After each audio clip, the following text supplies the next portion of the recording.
ဒီနေ့ဗီဒီယိုလေးမှာကမ္ဘာအသမိုင်းမှာအတောင်အများဆုံးစင်ကြေဖြစ်တယ်လို့အန်ဒီရဲ့အရှိဆုံးစကားတစ်ခွန်းလေးဖြစ်တဲ့ကျွန်တော်ကအထက်ကခိုင်းတဲ့အတိုင်းလုပ်တာပါဆိုတဲ့စင်ကြေအကြောင်းကိုဘွန်ဟိုဖာကဘယ်လိုပြောထားလဲဆိုတာကိုဆွေးနွေးကြည့်ကြမယ်။ Dietrich Bonhoeffer ရဲ့အယူအဆအရဒီလိုတွေးခေါ်ပုံဟာအရန်ကိုကြောက်ဖို့ကောင်းပါတယ်တဲ့။ဘာလို့လဲဆိုတော့အဲ့ဒီစကားကတာမန်လူတွေကိုငါမှတာဝန်မရှိဘူးလို့ယုံကြည်ခိုင်းပြီးမကောင်းမှုတွေကိုလှုပ်ဆောင်စေလို့ပဲဖြစ်ပါတယ်။ဒါကိုပို့ပြီးနားလည်နိုင်ဖို့ psychology လက်တွေ့စမ်းသပ်ချက်တစ်ခုနဲ့နိုင်ရှင်ကြည့်အောင်။1960ပြည့်နှစ်မှာ Yale University ကသုတေသနပညာရှင် Stanley Milgram ဟာစမ်းသပ်မှုတစ်ခုလုပ်ခဲ့ပါတယ်။ဒါကဘာလဲဆိုတော့လူတွေကအာဏာရှိသူတယောက်ရဲ့ခိုင်းစေမှုကိုဘယ်အတိုင်းအတာအထိလိုက်နာမလဲဆိုတာကိုစမ်းသပ်ခဲ့တာဖြစ်ပါတယ်။စမ်းသပ်ခံရတဲ့သူတွေကိုတစ်ဖက်လူကအမေးအဖြေမှားတိုင်းလျှက်စစ် shock တိုက်ပေးပါလို့ခိုင်းစေခဲ့တယ်။အဖြေမှားလေလျှက်စစ်တအားကိုပို့တိုးခိုင်းလိုက်ပါတယ်။တကယ်တော့တစ်ဖက်က shock အတိုက်ခံရတဲ့သူကတော့တရုတ်ဆောင်တယောက်ပဲဖြစ်ပြီးတော့စမ်းသပ်ခံရတဲ့သူတွေကတော့အစစ်မှန်လို့ထင်နေရပါ။ဒီစမ်းသပ်မှုအတွင်းမှာတစ်ဖက်လူကနာကျင်လို့အော်ဟစ်နေတယ်တောင်းပန်နေတယ်။ဒါပေမဲ့စမ်းသပ်ခံရတဲ့သူတွေက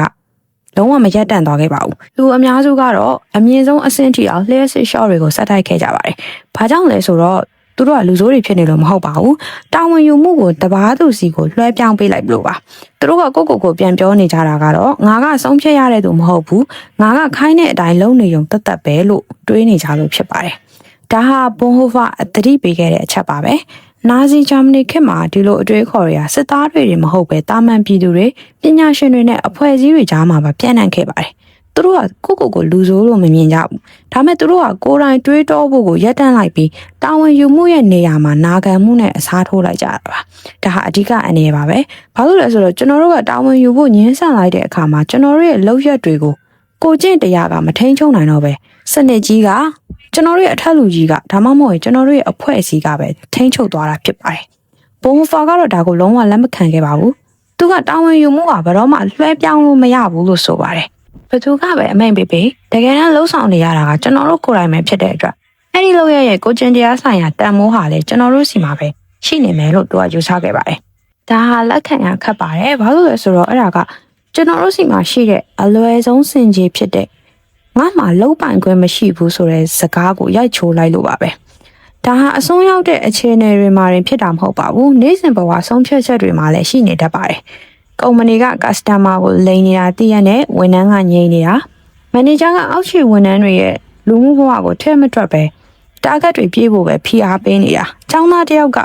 အားလုံးလည်းလုံနေတာပဲဆိုပြီးတော့စခိုးချတာ။အဲ့ဒီအချိန်တိုင်းမှာစင်ကြီးကတော့တစ်ခုတည်းပါပဲ။ငါမှရွေးချယ်စရာမရှိဘူး။ဒါပေမဲ့ဘွန်ဟိုဖာကတော့ကျွန်တော်တို့မှာရွေးချယ်စရာရှိတယ်လို့ပြောပါလိမ့်မယ်။ကျွန်တော်တို့ကတာဝန်ယူမှုထက်ဘေးကင်းမှုကိုပဲရွေးချယ်လိုက်တာပါ။အဲ့ဒီရွေးချယ်မှုကပဲကျွန်တော်တို့ကဘယ်လိုလူလဲဆိုတာကိုပုံဖော်သွားမှာဖြစ်ပါတယ်။တာဝန်ယူမှုကိုရှောင်လွဲလေနောက်တစ်ချိန်ရှောင်မှုကပိုလွယ်လာလေပါပဲ။နောက်ဆုံးတစ်နေ့မှာတော့ကျွန်တော်တို့ကဘာကမှန်တယ်လဲဆိုတာကိုမဆုံးဖြတ်တော့ပဲဘာကိုလှုပ်ခွင့်ပေးထားတယ်လဲဆိုတာကိုပဲကြည့်တော့မှာပါ။ဘွန်ဟိုဖာရဲ့အယူအဆအရစစ်မှန်တဲ့ကိုကျင့်တရားဆိုတာ